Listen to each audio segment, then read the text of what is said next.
Okay, we will go ahead and get started. Iga, ready? Iga, if you just want to give your thoughts on ahead of the first Grand Slam of the year. Well, for sure, I'm happy I'm here because I missed Australia and I had a great time in Sydney. So hopefully I'll be able to, repeat just having this nice atmosphere here. Perfect. Okay. We'll start with English questions. Yeah, go ahead. Hey. You are coming into the AO 2025 having played the United Cup for Team Poland for the third time. How important are these lead-in events for you entering Grand Slams? Well, for sure, on United Cup, you know that you're going to play at least, two singles matches. So it's important, and I already played some thrilling matches that were, even too long sometimes. So I also feel like I had, tough moments, I had easy moments, and I had moments where I needed to push through. So I think it's a great preparation before the first slam because for sure, on a Grand Slam, everybody's fighting till the end. You need to fight as well. And since I already, did that last week, I think it's going to be easier to repeat that in the toughest moments. And I think the quality of my game was also really nice. So it also gave me some confidence. We'll go Matt, and then we'll go here. Hi. I was wondering if you could take us back to September when you first found out about the positive tests and, when you knew we you don't have 2 hours to talk. We don't have 2 hours to talk. I have as long as you want.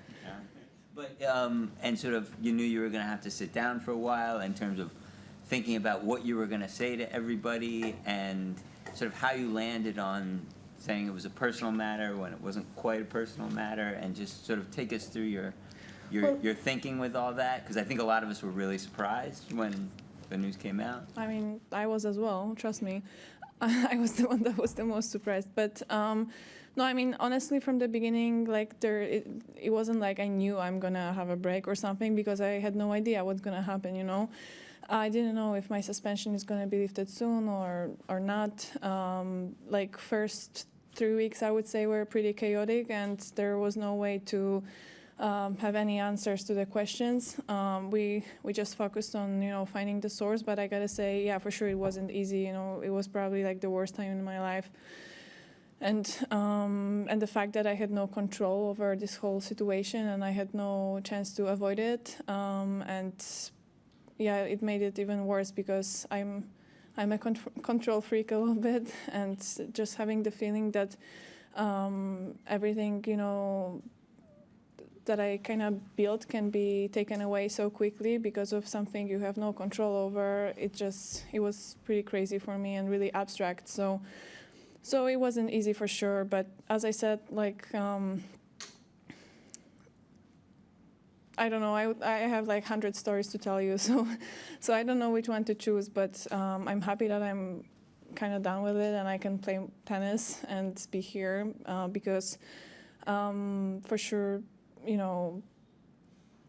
this whole process was pretty abstract for me, and especially when I know that I didn't do anything, and I had no idea to know that some medicine can be contaminated. I'm always careful, so I had no idea that this can even happen to me. Did you want to tell people what was actually going on? Well, I mean, honestly, for first 2 or 3 weeks, I just focused on myself because I wasn't in a good place. I had trouble, just being on court, and I thought that tennis did this to me a little bit. So I focused on myself, and I didn't really go on the internet, didn't really read stuff because the priority was me and my kind of well-being. After, it got pretty awkward. We chose for the first tournament to say personal reasons because we honestly thought that the suspension is going to be lifted soon. From the beginning, it was obvious that that something was contaminated because the level of this substance in my urine was so low that it had to be contamination, So, I mean, since we didn't know what's going to happen because we had no control over ITIA's decision, we also couldn't make any, logical plan, So we started, with personal issues because I needed also time to figure everything out. All right, we'll go here and then the back, yeah. Hi. Ayush from Sportskira. So this will be your first Grand Slam with Wim. Yes. He obviously joined you during troubling times. What has he done to keep you calm keep you blocked from the noise? And are there any technical changes that you guys are working on? I don't think he needs to block me from the noise. This is something that I've been doing myself over the years anyway. So, but for sure, like he's been really, really supportive and really understanding. And honestly, we kind of moved on. When I hired Wim, I already knew that I'll be able to play normally. No, wait, I didn't know that. Sorry, the timeline got a bit messed up. Yeah, so when I hired Wim, I didn't know. So his support was something like really great and like extraordinary.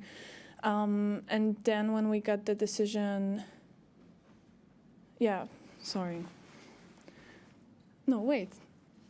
suspension was lifted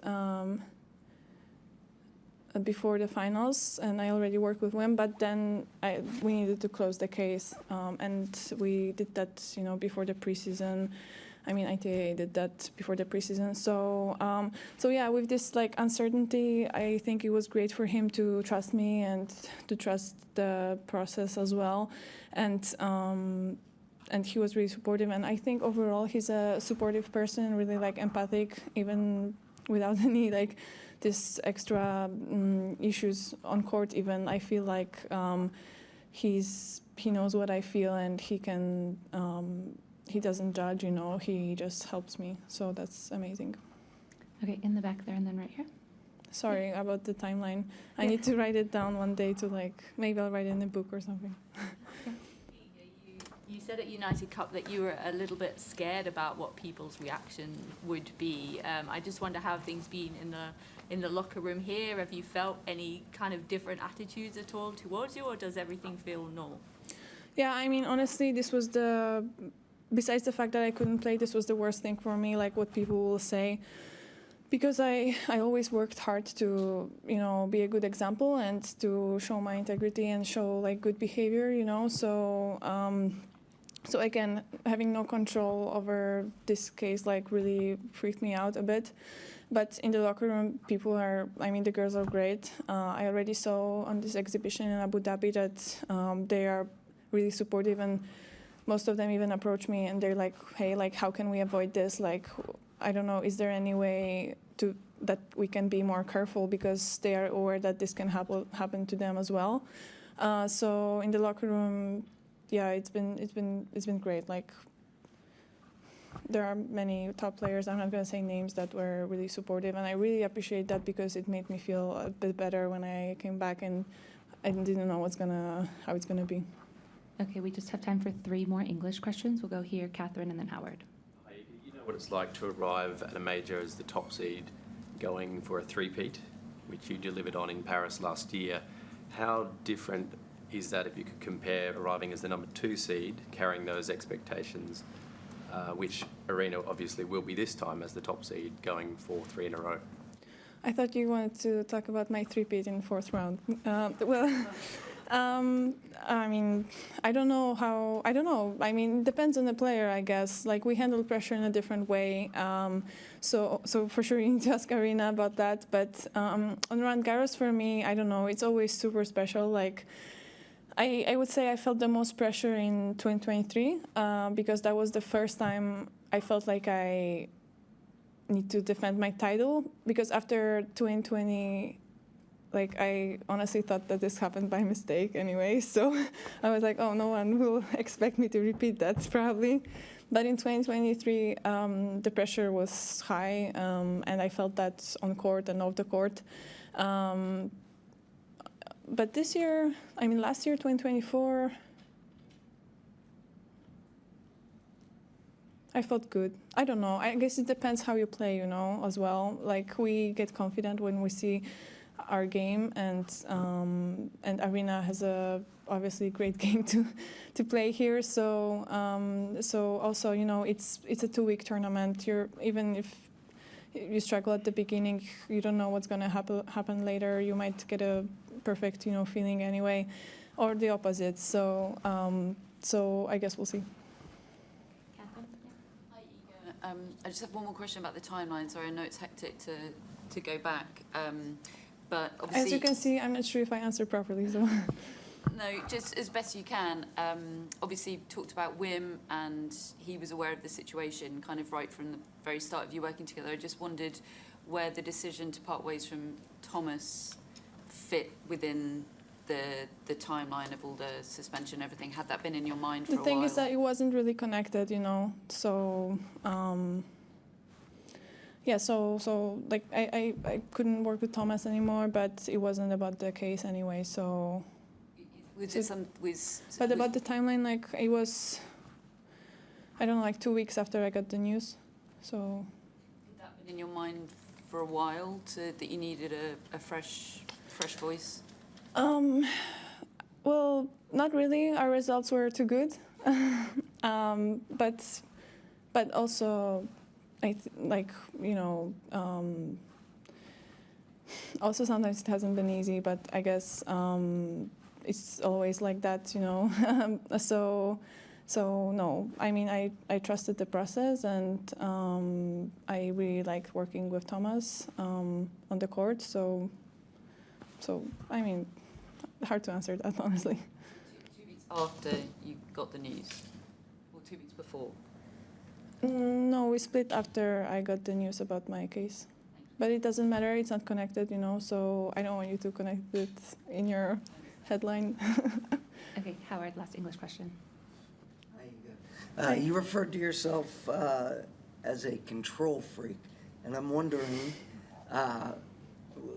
whether what happened with this case led you to make any changes with how you handle or who handles for you the various things you're taking and managing all of that, or if you plan to make changes if you haven't. No, I already did, but the thing is that, the melatonin that I took was a medication, so already from the beginning it should be clean and tested like in a different way than supplements, like more precise way. So I changed some stuff, but still like the contaminated thing was a medication, so there was no point, like no way to avoid that anyway, because the medications are like automatically treated like they're tested and clean, So, and the weirdest thing is that that the contamination level was was okay in Polish like pharmaceutical law, but it's not okay in our doping law. So yeah, there was no way to know. Sorry, excuse me. Just really quick, Howard, because we do need to clear the room. Yeah. Okay, just to clarify, when you say you changed some things, do you mean in terms of what you're ingesting, or do you mean in terms of who is helping you? No, because because the supplements and medications that I always use, and I use like kind of similar ones for over the years, they are already good. And I knew that they are good because they are good brands and like they have certificates and everything. But now I have the certificates like for every batch, every lot number, and after I finish a lot number, like I keep some, in the storage kind of to be ready when something happens, because the thing is that like. It wasn't so obvious that I'm going to have this melatonin to test, If I would run out of it out on US Open, for example, I would just throw it out, the box, and then I wouldn't know. So now I'm kind of keeping everything to be ready just in case. Okay, thank you. For Polish questions, we are going to move outside the room, and we'll just go back near the interview desk. We're going to go out. Oh, sorry, I didn't listen to you.